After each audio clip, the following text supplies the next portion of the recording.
지금 캐나다에서는 난리가 났습니다. 캐나다 명문대의 한 교수가 한국인에게서 충격적인 사실을 발견했기 때문인데요. 무려 30년 동안 한국만을 집중적으로 연구해온 해당 교수는 수십 년간의 연구를 통해 한국만이 가지고 있는 진짜 무서운 무기가 뭔지 밝혀냈다고 합니다.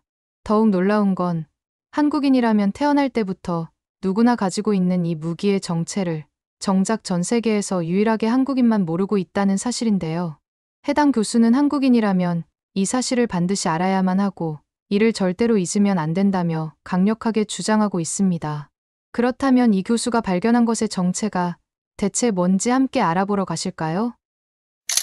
안녕하세요. 저는 토론토 대학교 동아시아학과의 앙드레 슈미드 교수입니다. 평소와 다름없던 어느 날 아침, 제 책상 위에 놓인 한 권의 책이 시선을 사로잡았죠. 조선왕조실록이라는 제목의 영문 번역본이었어요. 사실 이 책과의 만남은 우연이 아니었습니다. 제가 학부생이었을 때로 거슬러 올라가야 할 것 같네요. 당시 저는 중국의 명나라와 일본의 에도 시대를 주로 연구하던 학생이었어요. 동아시아의 두 거대한 문명을 비교하면서 그 사이에 있는 상대적으로 작은 땅덩어리를 가지고 있는 나라가 궁금해지기 시작했죠. 그 나라는 바로 한국이었습니다. 어떻게 이렇게 작은 나라가 두 거인 사이에서 살아남을 수 있었을까? 이런 의문이 제 학문의 시작이었습니다. 사실 처음에는 단순한 호기심이었어요. 도서관 구석에 꽂혀있던 한국사 관련 서적들을 하나둘 펼쳐보기 시작했죠. 그런데 이상한 점을 발견했습니다. 다른 나라들의 역사가 승리와 정복의 기록이었다면 한국의 역사는 마치 끊임없는 저항의 기록 같았어요. 특히 인상 깊었던 건 임진왜란 시기의 기록들이었어요.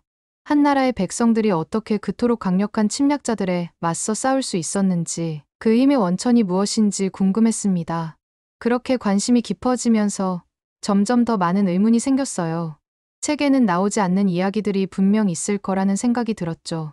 왜 한국은 이토록 강한 민족의식을 가지게 되었는지, 어떻게 그들만의 문화를 지켜낼 수 있었는지, 이런 질문들이 제 머릿속을 가득 채웠습니다. 그랬던 저는 조선왕조실록이라는 책을 접하게 됩니다. 사실 처음에 그 책을 접했을 때는 그저 평범한 역사서라고만 생각했어요. 동아시아학과 학생으로서 읽어봐야 할 수많은 자료들 중 하나라고 여겼던 거죠. 하지만 그 책을 펼치는 순간 제 인생이 완전히 다른 방향으로 흘러갔고, 당시에는 이 선택이 지금의 저를 만들어줄 거라고는 꿈에도 몰랐죠. 아무튼 조선왕조실록을 계속 보는데 책장을 넘길수록 이상한 점들이 눈에 들어왔습니다. 다른 왕조의 역사서와는 달리 조선왕조실록은 자신들의 잘못과 부족한 점까지도 꼼꼼하게 기록해두었더군요. 임금의 실수도, 관리들의 비리도, 민심이 흉흉해진 이유까지도 숨김없이 써놓은 모습에 깊은 인상을 받았습니다. 평소라면 그저 스쳐 지나갔을 기록들이었겠지만 그날은 달랐어요. 특히 흥미로웠던 건 백성들의 생활상을 다룬 부분이었습니다. 외세의 침략이 있을 때마다 백성들이 보여준 놀라운 저항 정신과 단결력이 상세히 기록되어 있었거든요. 그렇게 며칠을 책에 파묻혀 지내다 보니 문득 깨달았어요. 도서관의 책들을 그저 읽는 것만으로는 한국이라는 나라를 온전히 이해할 수 없다는 거요. 그래서 과감한 결정을 내렸습니다. 직접 한국에 가보기로 한 거죠. 2000년대 초반, 저는 드디어 처음으로 한국 땅을 밟게 되었습니다. 수많은 여행객들이 종종 걸음으로 게이트를 빠져나가고 공항 직원들은 재빠르게 승객들을 안내하고 있었죠. 하지만 진짜 충격은 그때부터 시작이었습니다. 택시 승강장에서 기다리고 있자니 검은색 택시 한 대가 제 앞에 경적 소리를 내며 정차했어요. 어디로 가실래요? 운전기사님의 질문에 답하기도 전에 제 캐리어는 이미 트렁크에 실려 있더군요. 서울로 향하는 길에서 경험한 건 그야말로 아찔한 모험 같았어요. 운전기사님은 차선을 마치 물결처럼 자유자재로 갈아타며 속도를 냈고 저는 무의식적으로 손잡이를 움켜쥐었죠. 브레이크와 엑셀 페달을 밟는 리듬이 마치 춤을 추는 것 같았어요. 처음에는 두려웠지만 이상하게도 점점 흥미진진해지기 시작했습니다. 그렇게 호텔에 도착하고 나서도 놀라운 일들의 연속이었어요. 짐을 풀고 잠시 로비에 앉아 있는데 이번에는 체크인하는 사람들의 모습이 제 시선을 사로잡았습니다. 다들 서두르는 걸 넘어서 마치 경주하듯 움직이더군요. 프런트 직원이 키를 건네자마자 엘리베이터로 달려가고 심지어 엘리베이터 버튼도 여러 번 연달아 누르는 모습이 인상적이었죠. 특히 신기했던 건 점심시간에 본 광경이에요. 호텔 근처 식당가에 들어섰는데 직장인들이 놀라운 속도로 식사를 하고 있었어요. 바쁘게 숟가락을 움직이면서도 옆 사람과 대화를 나누고 심지어 전화 통화까지 하는 모습이 신기했죠. 15분이면 식사를 마치고 다시 사무실로 달려가더군요.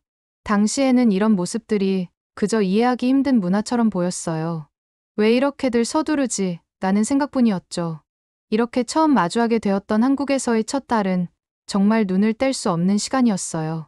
아침마다 도서관에서 역사 자료들을 뒤적이다가 오후가 되면 거리로 나가 한국인들의 모습을 관찰했죠. 그러다 문득 깨달았습니다. 수백 년 전 조선왕조실록에서 봤던 그 백성들의 정신이 지금 이 순간에도 고스란히 살아 숨쉬고 있다는 거요. 토론토의 동료들과 연락을 하면서 이런 경험들을 나누었는데 그들의 반응이 인상적이었어요. 앙드레, 당신이 지금 연구하는 한국, 그 나라를 이해하면 동아시아 전체가 보일 거예요.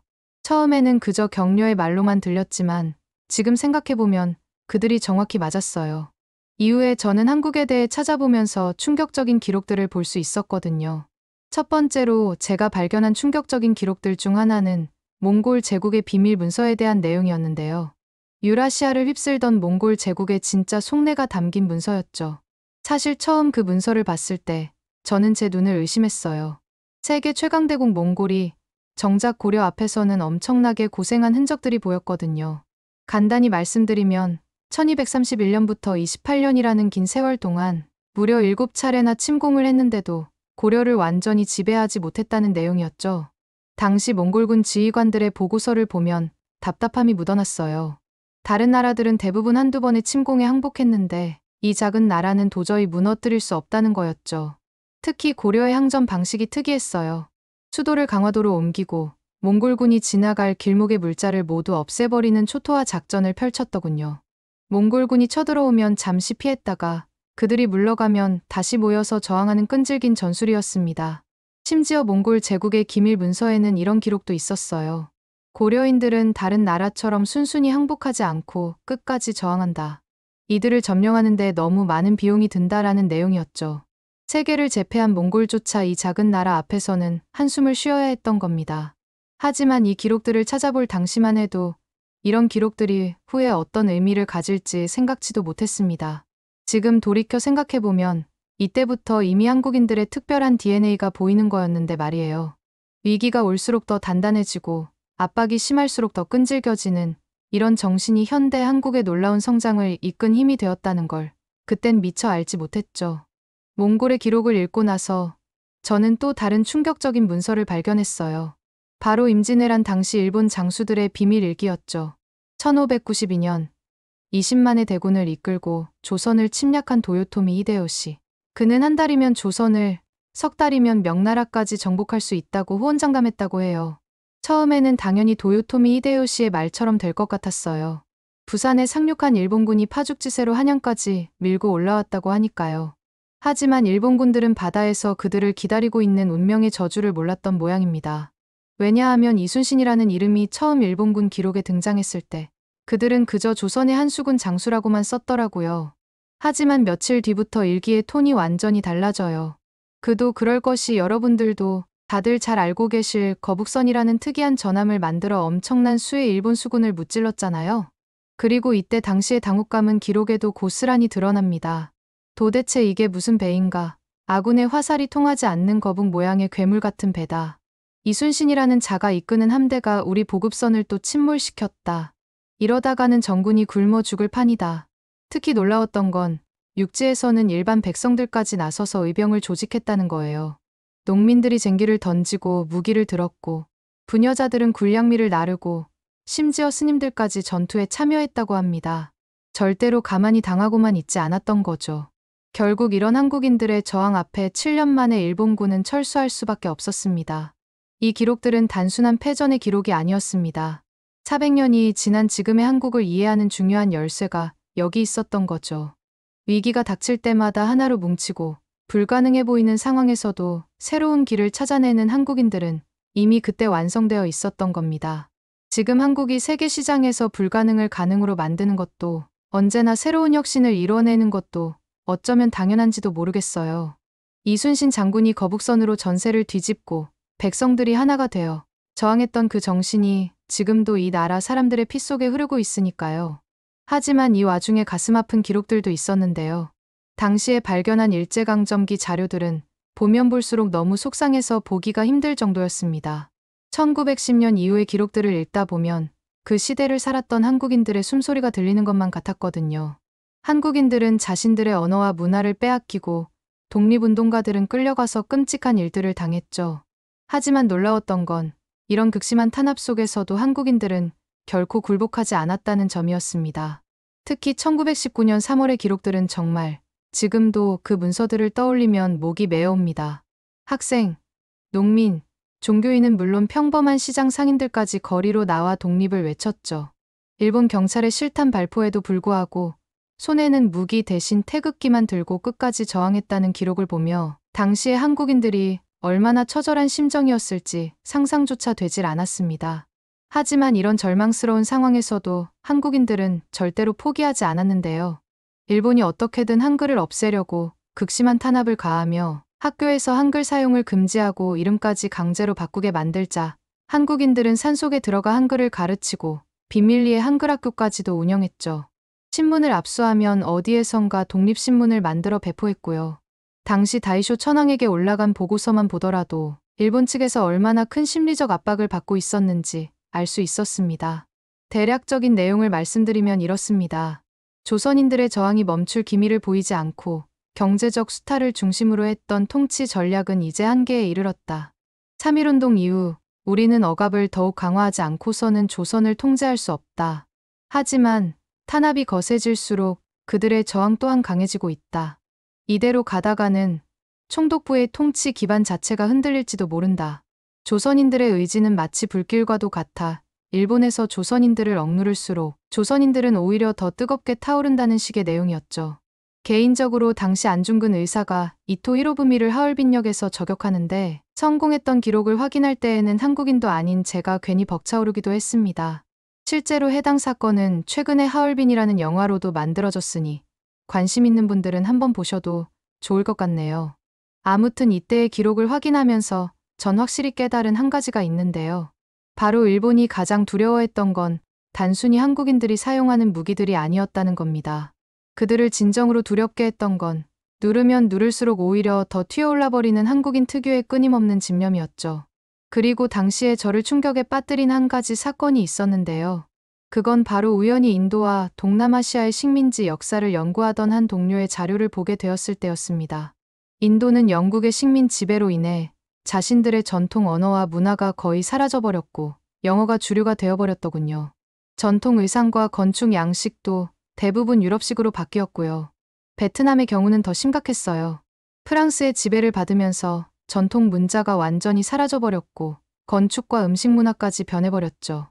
캄보디아도 마찬가지였고요.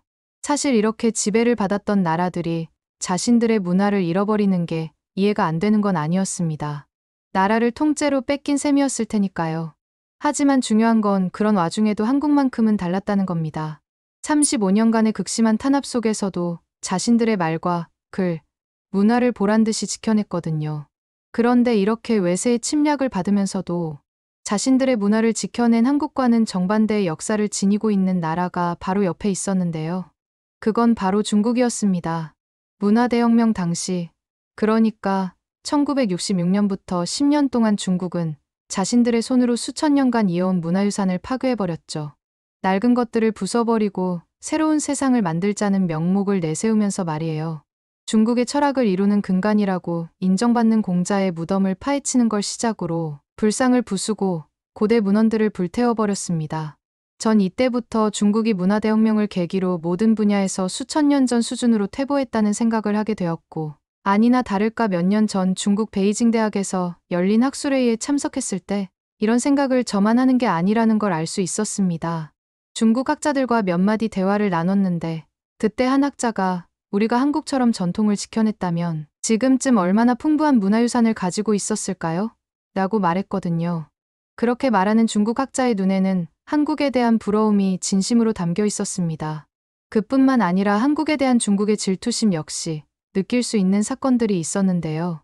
바로 김치는 중국의 것이라거나 한복이 한국의 것이 아니다라는 식의 누가 보더라도 한국의 전통 문화들을 중국의 것이라며 억지 주장을 펼치는 거였죠.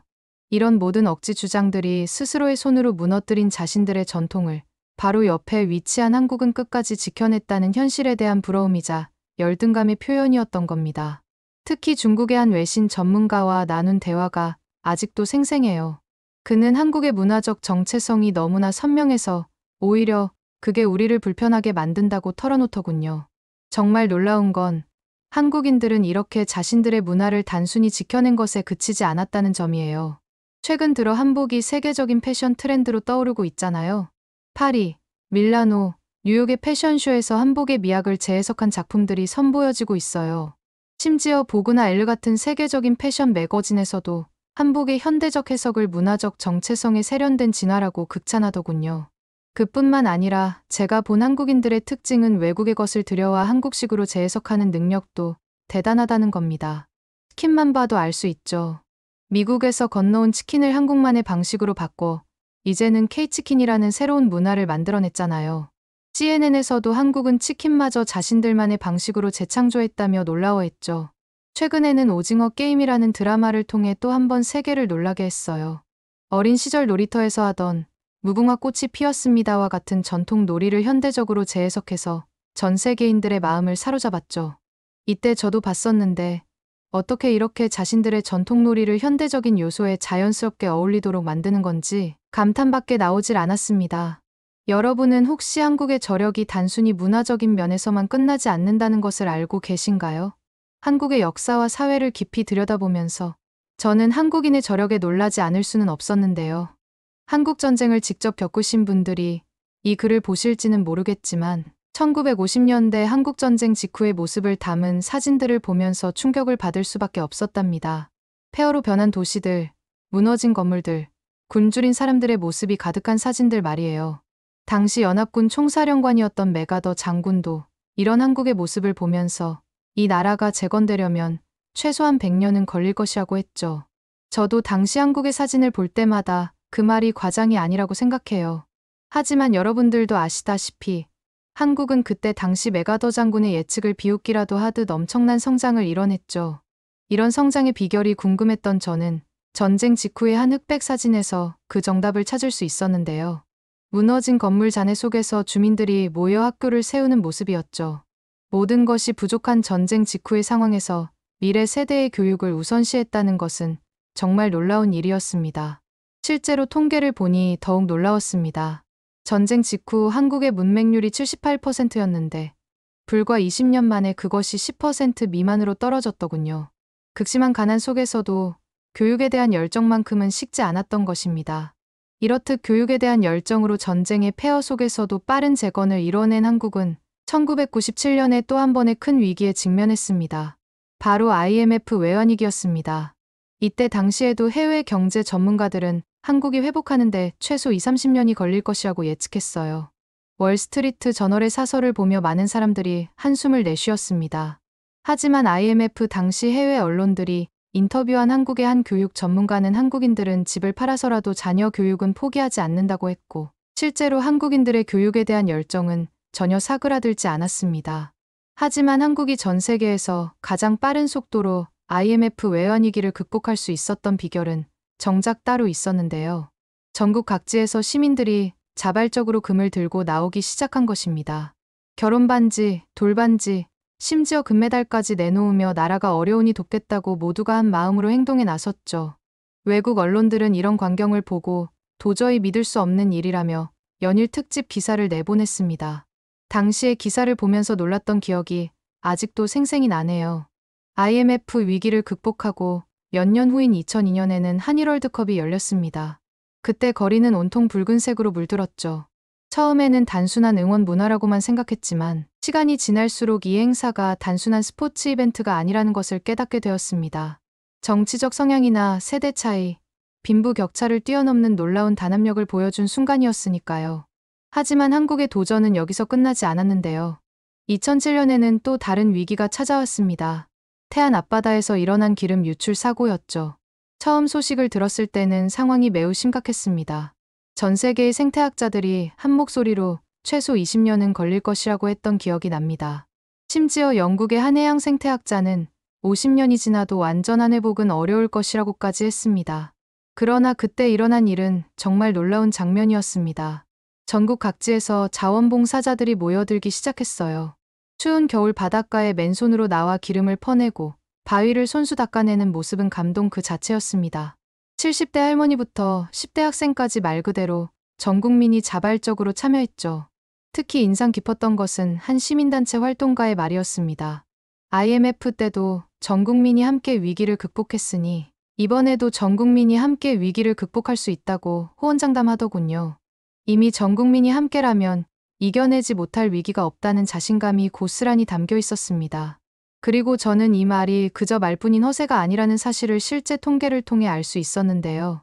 2달 만에 무려 120만 명이 넘는 자원봉사자가 참여했고 예상했던 복구 기간의 4분의 1도 안 되는 시간 만에 대부분의 해안이 정화되었더군요. 이번에도 전 세계의 예측을 비웃기라도 하듯이 한국은 충격적인 결과를 만들어낸 거죠. 이처럼 한국인은 위기가 닥칠 때마다 놀라운 단결력과 행동력을 보여주었습니다. 외세의 침략이든 전쟁이든 경제 위기든 재난이든 결코 굴복하지 않고 함께 힘을 모아 극복해낸 것이죠. 사실 처음에는 한국인들의 빨리빨리 기질이 신기하면서도 어쩌면 부정적으로 볼 때도 많았습니다. 너무 성급하고 조급한 것 같았거든요. 그러나 지금은 그게 오히려 최대의 장점이 되었다는 것을 알게 되었어요. 세상에서 가장 급한 성격을 가진 민족이라는 평가가 결국 세상에서 가장 빠른 혁신을 만들어내고 세상에서 가장 빨리 위기를 극복해내는 원동력이 되었다는 걸 눈으로 직접 봤으니까요. 현재 저는 캐나다 토론토 대학교에서 동아시아학을 가르치고 있고 한국 얘기만 나오면 학생들의 반응이 정말 놀라운데요. 특히 3가지 이야기를 할 때면 항상 강의실이 조용해집니다. 메가더가 예측했던 100년의 재건 기간이 채 30년도 안 걸린 이야기, IMF 때 20-30년 걸릴 거라던 회복이 5년 만에 이뤄진 이야기, 그리고 태양기름 유출 사고가 예상의 4분의 1도 안 되는 시간 만에 해결된 이야기를 들려줄 때죠. 그러고 보니 몇 달 전에 강연이 끝나고 한 학생이 제게 했던 질문이 생각나네요. 교수님은 한국의 미래를 어떻게 보시나요? 그때 저는 확신에 찬 목소리로 말했습니다. 경제 위기가 오든 기술 경쟁이 치열해지든 어떤 문제가 닥치더라도 한국인들은 반드시 해결책을 찾아낼 거라고 말이에요. 저는 지금도 매년 2차례씩 한국을 방문하면서 새로운 변화들을 연구하고 있습니다. 세계 각국의 학술대회에서 한국의 저력에 대해 발표도 하고요. 특히 한국의 집단 지혜와 단결력이라는 주제로 많은 강연을 하고 있습니다. 가끔 동료 교수들이 묻습니다. 왜 이렇게까지 한국에 빠져 있냐고요. 그럴 때마다 저는 미소를 지으며 답합니다. 한국은 같이 공존할 수 없는 것들이 공존하기 때문이라고요. 어쩔 땐 싸우면서도 언제 그랬냐는 듯이 뭉치고 미친 듯이 빠르면서도 소름 돋을 정도로 섬세한 이런 나라가 한국 말고 어디 있겠어요? 아쉬운 건 한국의 이런 뛰어난 점들을 정작 한국인들만 빼고 전 세계가 알고 있다는 건데, 이 글을 보시는 한국분들께 여러분은 엄청난 잠재력을 가진 사람들이니 충분히 자랑스러워해도 된다는 점을 꼭 말씀드리고 싶습니다. 그리고 한국인들은 앞으로도 계속해서 불가능을 가능으로 바꾸어낼 것이라는 것을 저는 확신할 수 있어요. 그들의 역사가 그것을 증명하고 있으니까요. 지금 한국이 어떤 위기를 맞고 있든 한국은 분명히 이겨낼 거라 믿습니다. 혹시 한국인 여러분들은 어떤 점들이 가장 자랑스러우신가요? 말씀해 주시면 제가 꼭 연구해 보겠습니다. 오늘의 사연은 어떠셨나요? 오늘의 사연이 마음에 드셨다면 좋아요만 한번 눌러주세요. 1초밖에 안 걸리지만 좋아요를 한번 눌러주시면 더 좋은 사연을 소개해 드리는데 큰 힘이 된답니다. 긴 영상 시청해 주셔서 감사합니다. 오늘도 행복한 하루 보내세요.